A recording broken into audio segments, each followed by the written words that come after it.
What's going on? It's your man Blanco. Thank you for tuning in to another episode of Blanco Podcast, where we cover everything from the come up to the bust down. I got my co-host in the building, Calvin, aka 4C. Yo, what's good, guys? And we have our other co-host, CJ. What's going on, y'all? Today, we usually cover up the come up, but today we're gonna go straight into the bust down, and we're gonna explore the debate of moissanite versus labs versus natural versus cubic zirconium. It's like one of the hottest topics out there. What y'all think? Man, I don't know. A lot of people are confused about that kind of shit if you don't really know jewelry like that, but I think it's good that we talk about it, you know? I honestly feel like it's a scary time right now. All right, now for those of y'all wondering what the heck is that, who wants to elaborate on the differences between each? I can get into it. I know a lot about stones and stuff like that. Obviously, diamonds, most of the time, what we're used to is we're talking about natural diamonds. If you're talking about jewelers and stuff like that, natural diamonds are diamonds you find in the earth that you mine and then cut, and then that's how you get the diamonds. But a lot of people think lab diamonds are fake. They're called CVDs or HPHT. Lab diamonds are exactly the same thing as a natural diamond. Like, it's literally the same thing. Everything. It's a diamond. But the only difference is that it's made in a lab, it's not mined from the earth. That's literally the only difference. And what about moissanite? Moissanite is a different stone. It's not a diamond. It's not a CZ. It's like its own separate thing. It looks like a diamond, but it's not the same thing. Yeah, on the hardness scale, diamond is the hardest. Moissanite is right under. Yeah, hardness scale, diamonds is 10. This is the hardest material in the world known to man, and then moissanite is a 9. But people think it's just that one level difference, but the difference between the 9 and the 10 is actually like a huge gap. There's nothing close that comes to diamond. Yeah, and I like that he used the word fake, because a lot of people say people got fake jewelry. Now, I feel like that's subject to how you perceive it. I don't believe a lot of people wear fake jewelry. I think they just lie to people on what they're wearing. So like for example, silver and cubic zirconium is not fake. It's only fake if you act like it's gold. Yeah, exactly. If you say, yo, my piece is a silver CZ chain, how's that fake? He's just telling you exactly what it is. But if somebody rocking that and saying, yo, this is white gold and diamonds, that's fake. It's not true, you know? Yeah. What portion of like influencers and celebrities you think is rocking moissanite? Because, and for those of you that don't understand, moissanite is obviously the cheaper alternative. So what percentage of people you think, if you had to guess, rock moissanite and try to pass it off as the official tissue? It's crazy because a lot of them even say that they rock fake jewelry. Yeah, just that's true. they know they wealthy. Facts. What Chad Ochocinco said. What number though, if you had to guess? Damn.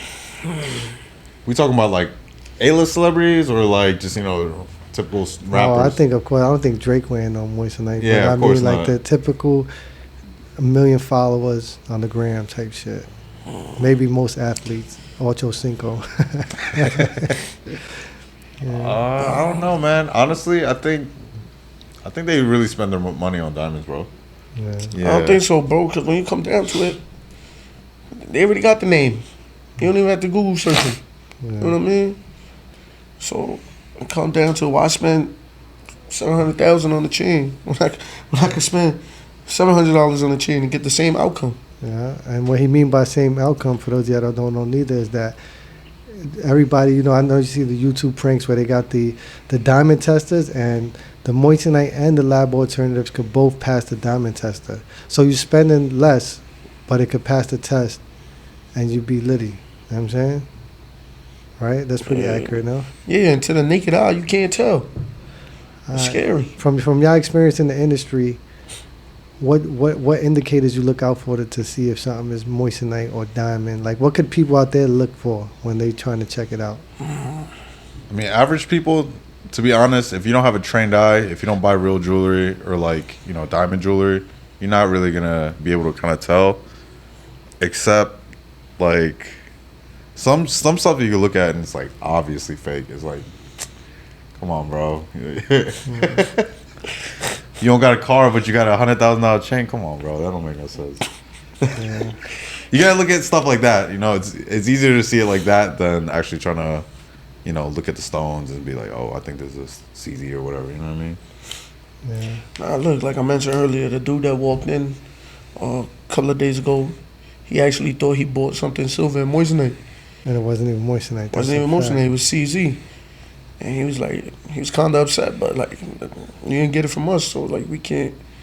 Yeah, I think when as a consumer standpoint, when you're on Instagram and they telling you that diamond tests are approved or VVS, but they never say the word diamond, those are definitely red flags and indicators that you might definitely be buying moissanite, which is nothing wrong for it, as long as you don't overpay for it. You know what I'm saying? If they selling off as diamonds, you pay the high, then you got. That's the scary part. Like I would keep saying, bro, it's scary times. You don't know what you getting half the time, and if you don't know your jeweler, they can get you. Yeah. So you gotta get a good jeweler you can trust, like Blanc Gold, you know? Yeah, and then you got a lot of people, honestly, that got real jewelry, as in, when I say real, I mean natural diamonds, that they swear is VVS, and it's probably an eye diamond. Yo, I really hate that shit, man. They hear that in a lot of music videos, VVS. And then when they come here and they like, yeah, like my jeweler sold me VVS, and we look at it like, if you say that's VVS, then it's VVS, bro. Half the time, it's some good ass eyes.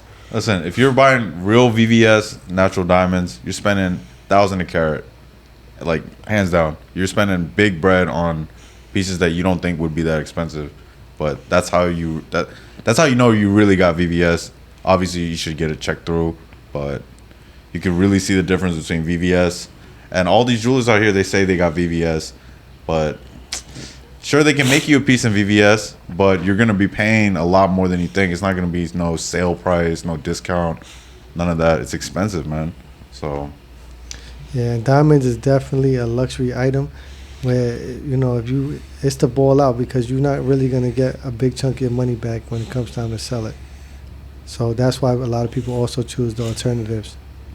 I will say, like, lab diamonds is obviously, like, much cheaper, but if you're not planning on reselling, you know, I think labs is a good alternative. You pay a lot less, plus typically lab diamonds come VVS, VS, colorless, very high quality, and you're paying like a third of the price of what you would pay for naturals for the same quality. So I think a lot of people are moving towards that. Actually, in the U.S., I believe it's about 50% of diamond sales are lab now. So that's how you know it's a growing market. Mm-hmm. And you say cheaper, that doesn't necessarily mean cheap because it still costs a decent amount to buy labs. And honestly, it does make more sense when it comes to bigger diamonds like engagement rings, big tennis chains, because you know an engagement ring you would spend $20,000 for. If you do lab, you'll probably spend $2,500. You know what I'm saying? So it does make sense because I'm pretty sure a lot of y'all girls will prefer a big lab than a tiny natural. You know what I'm saying? It ain't gonna be a good look. It might be a no. You know, so that's just my opinion. That's suggestion. You know, when you're balling on a budget. That wasn't for the ladies. That was for the men. You heard? Yeah, she wants something to show her friends. She wants something that clearly says she's taking and not struggling. You know. Hey, but going back to what you said about the YouTube guys with the diamond testers or whatever, those guys have like those cheap ass Amazon diamond testers. $20 diamond tester. Yeah, you can put that on moissanite. It's gonna say diamond. You can put it on metal. Yeah, You can exactly. adjust the settings, man. That's Real jewelers use expensive, high-end diamond testers that you don't really see on YouTube like that. Those will kind of tell you like more accurate if it's diamond or not. But if it's a lab or a natural diamond, you need like this other machine. It's really expensive. It's like a big box, but it takes a picture of it and it'll show you which ones are labs or which ones are natural. But regular diamond tester is not going to tell you that. And to you dudes out there that be buying moissanite, knowingly buying it, and you get caught out there, please don't blame the jeweler, man. Stop the cap. You know what you bought. Nobody ripped you off. Yo, it really be like that though. That's the crazy thing. Be like, nah, these ain't moissanites. They If you buy naturals. if you buy lab or something from us, we ain't gonna put your business out there. But you know what I'm saying? Don't try to throw us under the bus neither. You know what I mean? We just gonna fulfill your order, no matter the budget or the material. You know what I mean? You ask for it, we make it. That's it. That's it. Yeah. Any precious metals you want, man. Yeah. We get it done. And speaking of precious metals, you gotta watch out for the phonies on those too. No, that's a whole different topic though, bro. Yeah. Look at the who got last week, Yeah, man. we did a piece. A customer brought in like a name bracelet, an X and O name bracelet from like the 80s. It was stamped 10 karat gold. After testing it, it was 8 karat gold, and the supposed white gold part wasn't even gold. It was silver. So those are tricks of the trade. They probably got away with a lot back in the day before we had all the technology we got right now. Now you can buy Amazon gold testing kit online right away. Yeah. And a big scheme in Brooklyn particularly is you gotta watch out for the gypsies, man. They pull up on you in a nice car with their family in the car, talking about they lost their wallet, they need gas money, and they'll give you their jewelry for $100, $200. It look good. Definitely an indicator of that is when it's stamped 18 karat gold. And if it sounds too good to be true, it probably is, because we definitely see one of those like once a month. People bringing them in thinking they hit a home run and they just got. So if you visit in New York City, be wary of that. Damn gypsies, bro. Yeah. But yeah, anything else you guys want to touch on? Nah, talking about that too. That's like I was explaining to a friend of mine the difference on plum. A lot of people don't know about that. I'm like, yeah, the guy came in with a 10 karat bracelet, but he ain't no better. We had to give it back because other people think that we trying to get over on them. Like, no, it was you. Like, bro, I'm gonna give you exactly what you came in here for. Ain't nothing we could do with this. The plum said 8. You thought you was getting a payout for 10 karat, you're getting a payout for 8 karat. Price dropped drastically. Like, Yeah, and that's where trust come in. That's why if you don't trust us, we prefer you not shop with us, because there are instances where somebody would try to sell something to us, and we tell them the truth of what it is, and they don't believe us, you know. And we're really not trying to rip nobody off, you know. We're in the business of honesty, and if it's 8 karat and it says 10 karat, it wasn't us. We ain't change it or remake it, you know. no, we had that problem the last time. Yeah. We scrapped something for somebody, you know, and it ended up coming out less than what it was. But in his head, he already had the price. Like, oh, you know, you said you was gonna give me X amount. But bro, I can only give you what it is. I can't make up extra gold out of nowhere. Hey, the machine doesn't lie though, so the proof is in the pudding. Yeah, so if you want to get something tested, bring it to the professionals. You can visit us. We got you. You know, but we are definitely in the flex era, the cap era. You know, everybody icy. You know what I'm saying? Oh, and well, I want to touch on something too, like watches, man. Like a lot of the stuff you see on Instagram, like all that stuff is fake watches, man. China's making crazy super clone watches. Tell them super clones. This is You can't even tell the difference. outrageous. It's crazy, man. If you want a legit watch, you know, make sure you go to a trusted jeweler. See if any of those parts are aftermarket. That's really important. That's another thing. Aftermarket, bro. Everybody be like, it's 100%. It didn't come off the factory floor like that. I used to work at an authorized dealer for Rolex and a few other watch places. So, like, I can kind of tell right away if it's real or not. But some of these super clones, they're so close that, man, you need like a magnifying glass. You need to open up the case, look at the movement. Even the movements on the inside, they look super legit. But, you know, scary, man. Yep, and the thing with those too is that if something is aftermarket, it should be disclosed at the time you purchase it.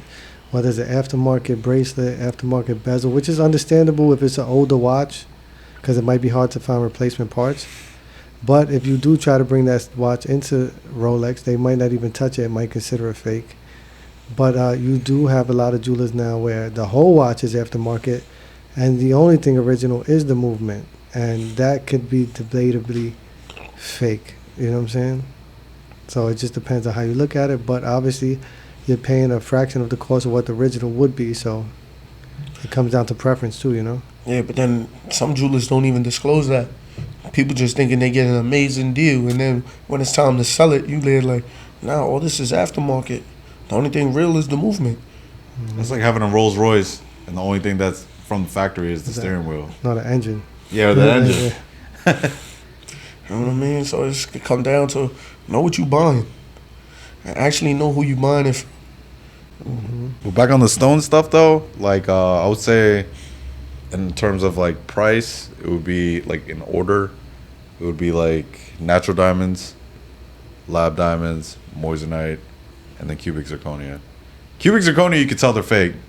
Like it's pretty easy if you can spot it out if you know like jewelry a little bit. Cubic zirconias are like super soft. They're not like diamonds or moissanite. So after a while, they start getting mad cloudy. It's because the surfaces are getting scratched up. But yeah, those are obvious fakes. Yeah. And then even when you get into the diamonds, you have classifications of the quality and the color of the diamonds as well. Yeah, because everybody think VVS is the best quality, but it's actually not. A lot of people see white diamonds and assume it's BBS, but the color really has nothing to do with the quality. That's the misconception in the industry too with the customers. Yeah, color is super. It's just as important as clarity, but people don't ever talk about that. They only want to know like VVS, SI. Yeah, because you can have a really white SI and it might look better than a really yellow VS. Yeah, facts. You know what I'm saying? That's another trick of the trade. See, I ain't gonna lie, I just learned about that. Yeah. Color stones when we went to go pick up something for somebody, and there's like it's a F color. DEF is usually the whitest. Yeah, DEF is colorless. Yeah. So it's Colorless. It's See, when you get the more best. down. Yeah. still learning. Yeah, the more you get down the alphabet, the more yellow it gets. That's the simplest way to put it. It starts from D and goes down. Yeah, and the difference between SI 1, 2, VS2, VS1, VVS, like those are things that people go to school for to be able to spot out under a microscope. Like anyone that says, "Yo, my chain is VS" or whatever, they don't even know what the hell they're talking about. You don't know what you're looking at. You just heard that from your jeweler. So Yeah, and honestly, with this with the smaller stones under 1 carat, majority don't come with a GIA certification. So it's honestly an opinion. He could look through a loop and he could classify it as one thing. I could look through a loop and classify it as another thing, and that's why they get away with doing it. Because unless you bring it to GIA to get it certified, is no indicator of to say it's VS or not. GIA, they would have 3 people unanimously agree on what it is, and that's how it gets graded and classified. So if you don't have that paper, then it's just opinion, his opinion versus my opinion, pretty much. and And that's just how the game goes. I'm telling you, the differences are so small. Like they're just tiny little inclusions inside the diamonds. They're little dots that even the position of it matters. If it's in the center of the stone, they might put it a little bit lower on the clarity. If it's on the edge where you can't really see it, you could boost it up. You know, that really matters. Like the position of the inclusions, the size of it. The easy way to explain it is take a white piece of paper, draw a circle, put a little bit of pepper on it. That's I. Yeah, facts. That's VS. Sorry, put a little more pepper. That's SI. Put a little more. That's I. That's the easiest way to explain it. The same way that hints of pepper look on the paper, that's what you should see when you look inside the diamond. That's a good way to explain Yeah, it. and the more imperfections you see, the lower the quality. Mm-hmm. When you have to search really hard to find something wrong with it, it's a better quality diamond. Sometimes it may even look like an air bubble or a cloud or a smudge you can't wipe off. You know? Yeah, but I guess that's good for today with our diamond talk, unless you want to add anything else. I think we touched up on everything. Yeah, we'll try to bring you guys once a week, you know, little tricks of the trade, little tips for the consumer. And if you need any jewelry, we got you. We do anything, mostly custom. Any budget, we got you. Right? All day. You hit us up, IG. Yep, you can hit up Calvin at 4C Jewelers on Instagram.